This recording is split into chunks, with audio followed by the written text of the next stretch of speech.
Right, so today we're doing a fault find in a church from a job that we've done recently where we got a reading that we didn't like. So do you want to just talk us through the process, Chris?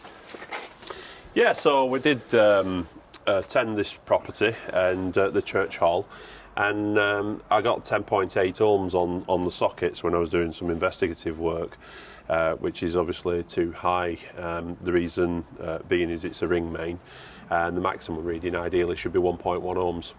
So what we're going to do today is a quick test on the sockets to see what's going on and see if we can find anything wrong with it. Yeah, because when you found the fault, we couldn't really do the fault find because the hall was full of people. Yeah, there was dance classes going on. Yeah, there were people having food.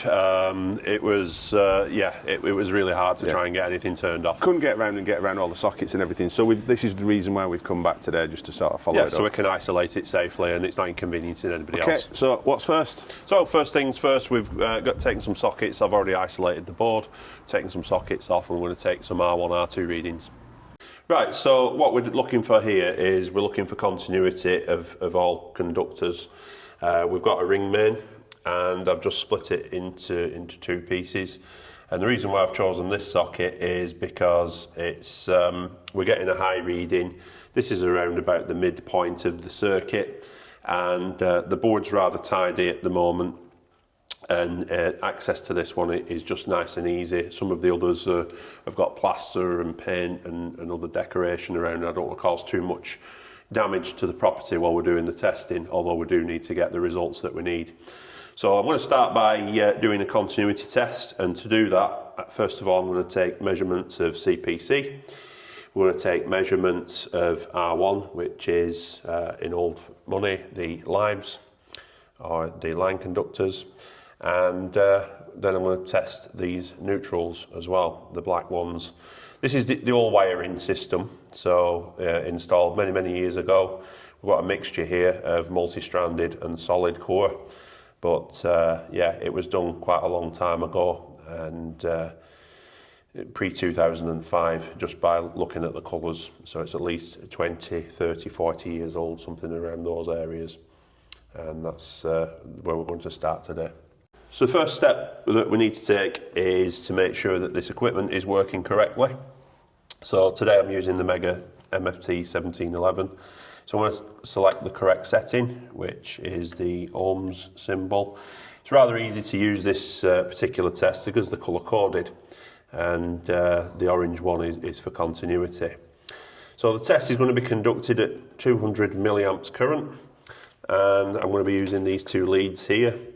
And first job is to dull the leads, make sure that these are not carrying their own resistance. So to do that, quite simply, I'm going to place bottom clamp to bottom clamp, and my machine should display a reading of 0. If it wasn't fully zeroed, or the leads had some resistance in them, you would see a reading like that, and that's just showing the resistance of the leads, which I would have to subtract that from my end readings on the sockets. So I'm going to simply null it by pressing the test button once. Once this symbol appears here and we get 0 across there, we know that these leads are fully nulled and ready to use the equipment for the tests. So what I'm going to do now is I'm going to test our CPCs. So I'm going to put clamp on there, clamp on there. Now I like to give them a little squeeze, and I'm getting a reading of 1.79 ohms.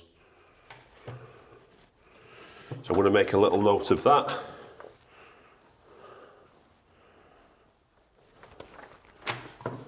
Using my notepad. So next,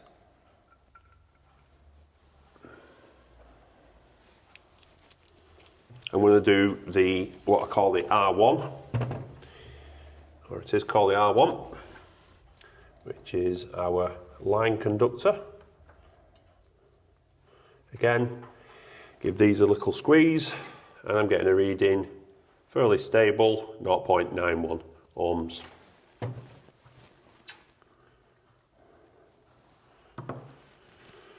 Next step is the neutrals.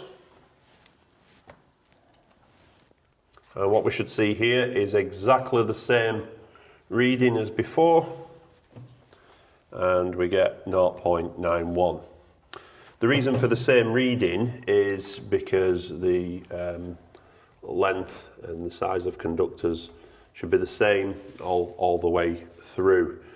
Even though this is multi-stranded and that's solid, the conductors are the same size, both the live and the neutral, so the reading should be absolutely identical.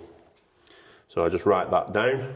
Next, I'm going to take my calculator, and what I'm going to do is I'm going to calculate whether the reading that I took for my R2 value is absolutely correct. And the way that we do that is we take the reading for the R1, which was 0.91, and we times that by 1.67, and that gives us a reading of 1.519. Now I'm going to round that up to 1.52, so I'm going to write that down here.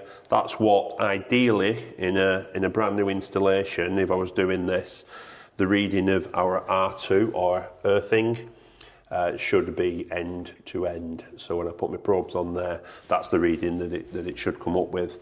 This one's a little bit higher. It's coming in at 1.79, which isn't ideal, but for a circuit that's potentially 35 to 40 years old, I don't think it's too bad, considering that there have been alterations to the building, there has been additions and things have been knocked about a little bit.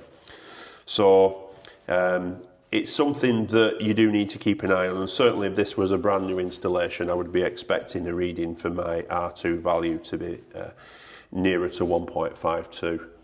The tolerance for it is not a huge amount, it's only 0.05 of an ohm, so anything outside of that, unless it's a spur off, so you know we've got say a ring here and then there's an additional socket with a piece of cabling, the reading shouldn't be any different really. So the next step is to do what we call an R1, R2. Right, so we've been around all the sockets on the original circuit that I've just tested, and this is on a different circuit. Now what I've done with the Mega, I've just set it up on loop test, and I'm just going to do a quick ZS loop. So this actually live, this one, isn't it? Yeah, this socket's live, so this one's ready to do a quick loop test on. And what this is doing now is it's process of elimination. I'm just trying to find out if the problem that we've got is at the origin, which is at the board. Now, like I said the other day, we should have ideally been able to get to the board, but there was a lot of people in here, so this is the first opportunity we've had to do a deep dive on it. Right, I'm going to turn it on, and what the machine's going to do now is it's going to test or loop test the installation or this particular socket circuit all the way back to the transformer, and we should get a reading appears on this screen. Now if it's really high like the other one were, which it is, it's quite high, 10.6 ohms. So what that's now suggesting to us is that the origin of the problem is not actually at the sockets potentially, it's at the main intake position, so the earthing arrangement. So that's what we're going to have a look at next. Okay, so just to point out for clarity, 10.6, what would we want that to be? So in an ideal situation, socket circuit on a ring main, which is a 32 amp B-type supply if it's on an older type 60898. Maximum reading, BS7671 is 1.1 ohms at 80% value. Quite a bit more then. So yeah, we're talking not far off 10 times the value of what it should be ideally. It's a little bit dark and cramped down here unfortunately, so I don't think we're going to get you in there and the camera. So what would be ideal is if you can just talk us through what you're doing, what you're looking for, and also what you see as you're going along. Yeah, so what I've done is I've safely isolated the board, and I've removed the main earth from the board, and I'm going to do what they call a ZE. The idea of that is to find out what the external reading is of the earth. And what I'm going to do next is I'm going to put a probe on here. That should give me an indication as to whether this installation is fit for purpose or not, and what type of earthing arrangement. Now the main intake head is right down at the bottom there, So I'm gonna get to that shortly and have a proper examination of it and trace where the earth is coming from for this building. So we'll do that in a few minutes when I can move these ladders out of the way. But for now, I'm just gonna put my probe on here, take this reading. And we've got 9.9 ohms. That's ZE. The idea of taking the earth out is so that we remove any potential parallel paths for bonding to gas, water, other kinds of services that may be connected in. And in a building like this, you've also got to be wary of lightning protection as well, because that's something that is on religious buildings, especially with tall church spires. Found. So to conclude with this particular job today, what we've done is we've found that the socket circuit appears to be a ring main and it's complete. The installation at its origin has got what appears to be a TT system, which is an earth rod, and when you come outside, having walked around the building, we have this arrangement here. So there's an older type cable that's severely deteriorated and it goes into the ground there. That appears to be the main earth to the building. Clearly it's not fit for purpose anymore. It's gone past its useful life. Now what we're going to have to find out is, because it's very, very close to where the mains is, it comes in this area here, is whether the utility company have actually provided this or whether this is something that the church has had to put in the past. So I'm going to be making some more inquiries about the earthing arrangement, because the board is really old. So part of it has got RCD protection, part of it hasn't. So from a customer perspective, potentially there is a danger there because the readings are far in excess of where they should be. If it is a TT arrangement or type of arrangement, and it has been provided by the utility company, there may be a way of upgrading it, but until we ask those questions, we're not going to know. So what I'm doing is I'll get back in touch with the customer, see if they can talk to the utility company. I'll tell them what to say, and hopefully we'll get a speedy resolution and we can get some corrective action to sort this out.